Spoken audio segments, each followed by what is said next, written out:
play a game.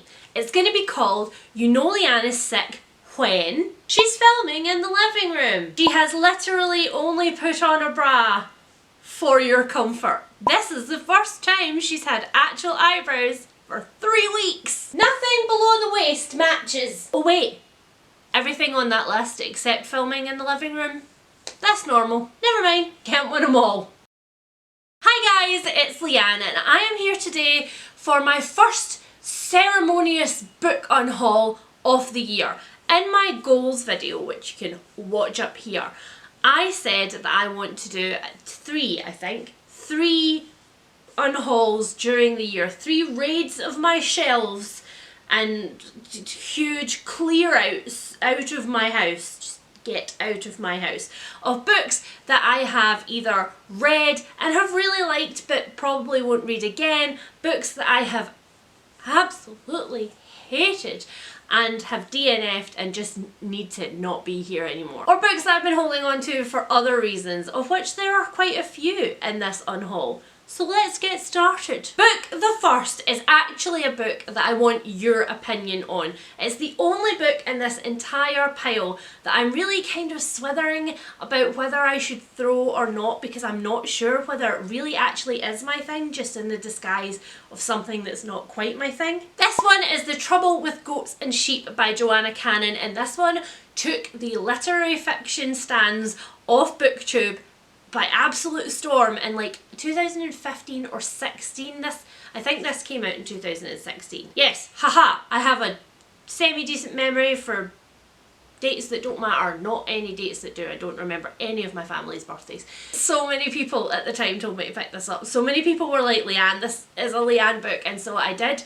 I got it. I remember the day that I left Tesco's with it being like, I'm going to love this, and then it went on my shelf and it's never come off again. And so I want you guys to tell me, is this a book that is actually a Leanne book? Is this a book that I will enjoy, or is this just one of those books that I was bitten by the hype bug for and I should just never look at again? Please tell me. I'm gonna like put it over here. I'm gonna put it there. Next, I have one of what I think is a couple of Shirley Jacksons in here. This one is The Bird's Nest. I absolutely love these covers, I just do.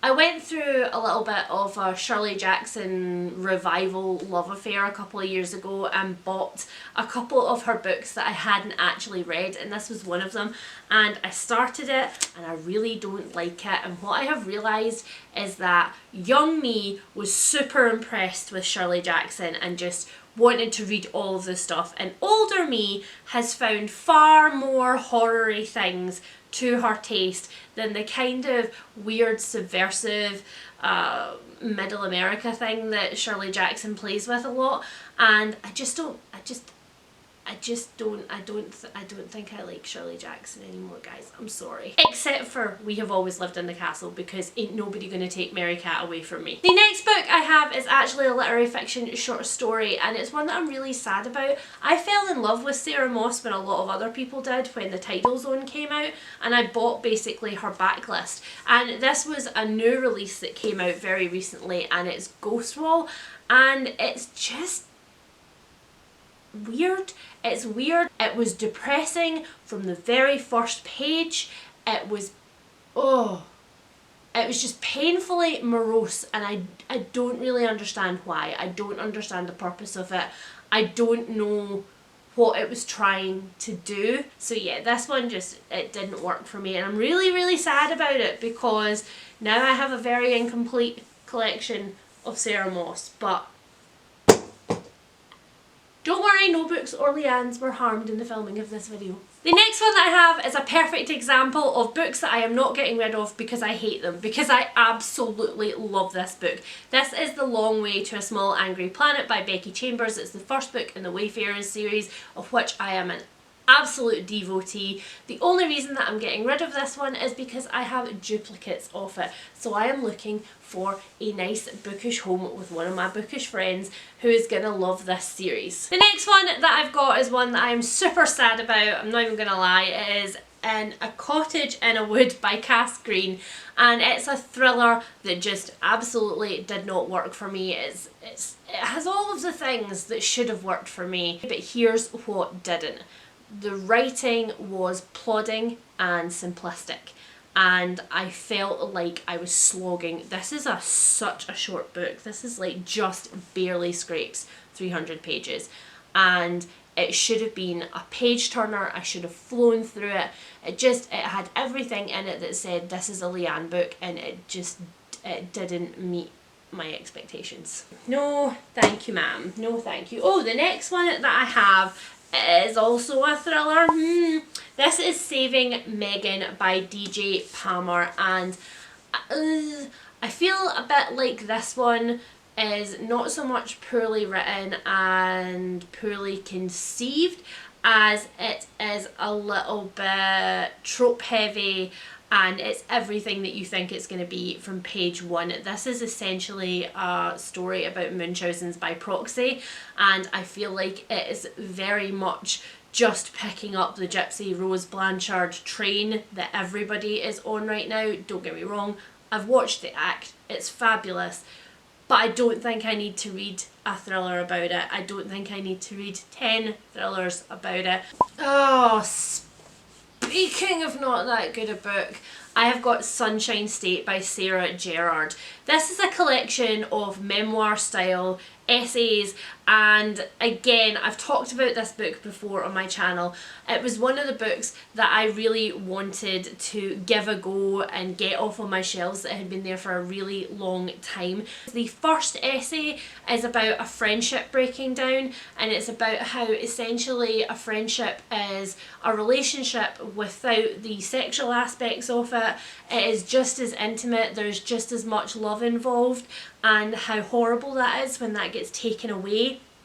And I don't feel like we talk enough about friendship breakups in our society or in our literature or anything like that.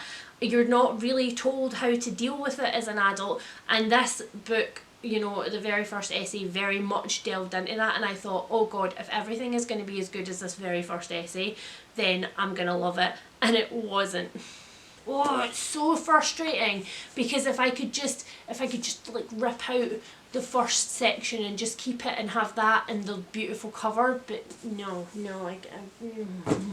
oh god, okay, this is one of these books that when I put it in this stack, when I took it off my shelves and put it in the stack, I was like, Leanne, what were you thinking, girl? Like, this was never going to happen. This was never going to happen. You should have known you were not going to like this, and it was not going to happen. This is Paper Ghosts by Julia Haberlin, and as you can see from the really annoying, again, completely immovable sticker, Julia Haberlin is also the person who wrote Black Eyed Susans, which I hated. It was a serial killer book about some girls who were essentially leftovers who he didn't manage to kill, and it got weirdly sort of paranormal. There were twists in it where I was like, you just came up with that on the spot, didn't you? Also, there is really horrible mishandling of a woman who has been very viciously and terribly sexually assaulted in her past, and who just has completely random, semi-consensual, not good feeling sex with somebody on her legal team.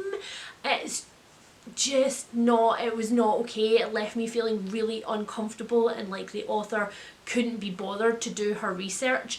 And then I was like, but you know, the writing wasn't that bad. And that's one of the traps that I fall into quite a lot, is like, okay, I didn't like that author's book there, I didn't like the themes, but the writing was okay, and I need to just realise that that's not a thing for me. The writing might be okay, that's why it got published, but that doesn't mean that the author's going to do a better job with any other books. And this is another one. This is another Lost Girl narrative. It's another Lost Girl that I don't give a shit about. I have ranted about this so many times. If you're going to pick up the mantle of Lost Girl narrative and you're going to make it relevant, then you do it like Sadie by Courtney Summers. You just don't do it like this. The next one that I have got is Snow Globe by Amy Wilson, which is a perfectly enchanting lower YA, I would say, fantasy novel, and I'm showing you this in some detail because it's beautiful. We've got this amazing cover, and then in every chapter at the chapter heading we have got some of these absolutely stunning little snow globes with different scenes in them, and the whole packaging of this book makes me incredibly happy, but the story was just Speaking of a book that didn't work, I have got The Argonauts by Maggie Nelson. I talked about this one, I think at the tail end of 2019, and it was a book that I really wanted to get through. Maggie Nelson is pretty famous for her excruciatingly detailed memoirs of her life and experiences, and I was looking forward to this one because it is the story of how she met her partner and of her partner's transition and of their quest for a child, and there was a lot advertised around about this one, about gender politics and about the idea of what it means to be queer and how we own that and how we wear that in society when the person who we're with identifies as that but we perhaps don't. And so there was a lot to really recommend this, and when I got into it at the start I honestly thought to myself, am I not smart enough for this book? Am I just not getting this? But the more I read, the more I realised that I don't think Maggie Nelson knew what she wanted this to be. I don't think she knew whether she wanted it to be an academic essay which essentially cites sources and picks apart the arguments of a lot of child rearing people in the industry, a lot of people who publish advice books about child rearing and how you should do it, or whether she wanted it to be this sort of very Joan Didion, no holds barred, I will use shocking language in a very simple way to show you how immediate my feelings were in these depictions of scenes from my life. And I don't think she knew which one it wanted to be, so it comes across as a lot of academic snobbery with some amazing scenes in between. There's some amazing scenes here where Maggie takes you back to snapshots of getting together with her partner and all of the feelings that bubble up and all of the worries that she has and how she feels about sex and her body, and just there's some great bits in here with some just amazing reflection, but it's overshadowed and eclipsed by all of these really boring tirades into child rearing and into why you shouldn't tell people how to rear their child, except that's kind of what this book does a little bit as well. The next one that I've got is Bone Meal for Roses by Miranda Sherry. You'll notice that I'm reading a lot of the titles as the authors of these books, and it's not just because I'm sick and in pain and that's kind of impairing my function at the moment. It's more because if I am not invested in a book one way or another, whether I've really hated it or whether I like it enough to like tell you guys about it and keep it on my shelves, I just kind of lose the information. I was really charmed by the first couple of sentences in this one, so I'm just going to tell you. It goes, according to what she's gathered from watching television, Poppy is a person. She's got 2 arms, 2 legs and the right number of things on her face, all arranged correctly. But Poppy's not convinced. Nothing on this side of the TV screen is as it should be. So when I read that, I was like, I have to have it. It just sounds amazing. But I just wasn't invested. I love child narrators in books. They're one of my like real passions when I pick up literary fiction especially, but also sort of crime and thriller and stuff. I love a child narrator. A creepy child narrator is even better, but I love a child narrator. And this just just didn't do it for me. There was a couple of places where I just didn't believe in Poppy.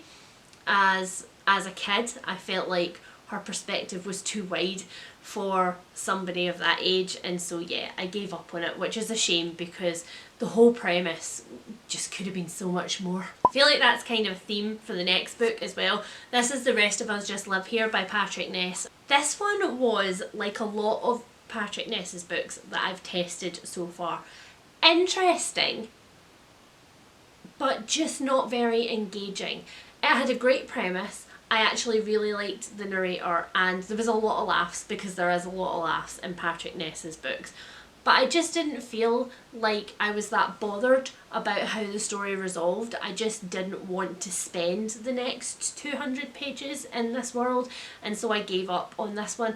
I'm finding, I think, that Patrick Ness, apart from A Monster Calls, which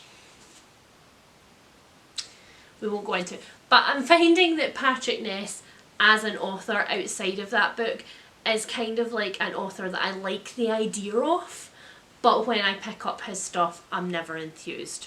Oh, next is another YA book, which is See How They Lie by Sue Wallman. I picked this up on the back of the craze about One of Us Is Lying, which, by the way, I absolutely love, and by the way, I don't think needed a sequel, although I'm probably going to read it. Just saying. It does, however, need a Netflix show. It absolutely does need a Netflix show.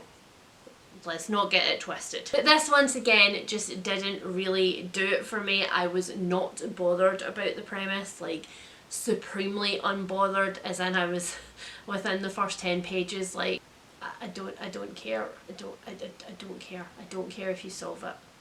It doesn't matter. It no longer impacts my life. And so I exited stage left in this one very, very quickly. It's just sad because there's so many other things in this that I should have loved. It's a small town, it's got a creepy wellness retreat, there's a weird psychiatrist who's monitoring everybody who's related to the main protagonist, but yeah. I have got Little Deaths by Emma Flynn. This has sat on my shelf for the longest time. Everybody was roaring about this one when it came out, and I bought it and then I was like, I'ma just let it sit there for a while until the hype train just chugs on by, and then I'll go back to it when nobody's looking and I don't have to like listen to everybody's reviews about it every 5 minutes. I did not enjoy the points of view in this book. I did not enjoy being in anybody's head. I felt skeevy, but not in the way that's like Dark Places, Sharp Objects, Gillian Flynn type skeevy. I felt skeevy in the like, I don't like any of this and I don't want to read about it anymore and I think I need a shower. Another one that wasn't for me was Arrowwood by Sarah McHugh. Arrowwood, it's more than just a stately home. It's where twin girls disappeared 10 years ago. But that is where the interest stops. That is where I was like, yeah. Another one that I didn't really care about the characters in was Her Name Was Rose by Claire Allen. This is one where a woman decides that she's going to take over the life of another woman. So I think another thing that I'm moving away from in all of my fiction is the idea that women should be permanently pitted against women. I'm just bored of it. I'm bored of seeing women ripping each other apart in fiction, and I think in 2020 it's like downright harmful, it's downright hurtful to continue to portray that stereotype. And apart from that, the writing wasn't that great. Oh, next up I have The Little Friend by Donna Tartt. I have previously, anyway, I don't think it's here, unhauled The Goldfinch by Donna Tartt because I tried it and was just not interested. And this one I have tried so many more times. Like I have given this one the biggest go out of any other author on my shelves. I have tried to get through this one because I love The Secret History so much. But the more I think about The Secret History, the more I'm like, I think I love The Secret History because of it. I like campus novels, I like novels that play with time, I like novels about groups of characters who are not necessarily sympathetic, I like novels about characters who are morally ambiguous, I like the fact that we know from the beginning there's been a murder and we're just waiting for that to come back up. So I think when I look back at The Secret History, I think I love The Secret History. I don't love Donna Tartt. And that's just what it is. I don't love Donna Tartt's writing. I love The Secret History. And so I'm going to stop torturing myself with this book and just bloody get rid of it. Especially considering how huge it is and how tiny the font is. Aha! I knew there was another one in here. I have The Road Through the Wall by Shirley Jackson. Again, you know, I've covered that. Oh, and then I have, oh, so this one makes me sad and annoyed with myself. So I've got here A Prayer for Owen Meany by John Irving and The World According to Garp by John Irving. About, I don't know, 3 or 4 years ago, I got into my head that I really wanted to read all of John Irving. So I read parts of The Cider House Rules and absolutely loved it, loved the adaptation, have the book, fully intend to get all the way through it. I also have The Hotel New Hampshire, which for various different reasons I have always been massively drawn to. But they've sat on my shelf for ages without me picking them up. And for whatever reason, I decided that I was going to grab all of John Irving's backlist and just jump into them. Not only was it never going to happen and it was a pipe dream, but the other thing that I realised when I started reading these, because I have started both of these at different times, is that I don't care about John Irving's character. So I'm getting rid of them. I'm probably going to try out The Hotel New Hampshire and see if that works for me, and if it doesn't, I'm going to get rid of it. And I'm not ready to give The Cider House Rules another go yet. I probably should, like I really should. But for some reason it has a lot of nostalgia for me and I just want to keep it on my shelf for a little while longer. But you never know, by the end of the year you might find, I have no room now, you might find that it turns up in an unhaul somewhere. So yeah, that was my first unhaul of the year. You guys will know how many books that totted up to because I will have put it in the corner. I, on the other hand, have absolutely no idea. I just know that there's a river of books on my floor right now and that if I don't pick them all up and put them in piles before lovely wife Helen comes in, she's gonna be upset with me. So do remember, if you think that I should keep A Trouble with Goats and Sheep by Joanna Cannon, tell me about that in the comments. And as always, if you have read and loved / read and hated any of the books that I have talked about here today, please tell me about that in the comments section. And also, please be nice to each other about unhauling books. I've seen a lot of opinions over a lot of years about unhauling books, but I am very much of the opinion that those books gave you joy at the time that you bought them. For all the time that they've sat on your shelf with the promise of being a book that you might one day read, they gave you joy, and now they're not. Now they're just clogging up your house and you feel guilty when you look at them and they're not giving you joy anymore, so pass them on to somebody else who they can, you know, maybe uplift in a way that they uplifted you when you first bought them. I don't see any reason to have any shame or sadness about unhauling. I think it's very much out with the old and in with the new. You're making way for books that may one day be your favourite book. You might literally pick up one of these books, get rid of it, have a space on your shelf and fill it, and that book might be a book that changes your life. Or it might just be a book that cheers you up, or it might be a book that makes you laugh. It might just be any kind of anything that's not sucking your energy, like the book that's currently on your shelf. So just let it go. And on that cheery note, I'm going to go now. I'm going to let myself go and cry about the mess on the floor. Yeah, okay, bye.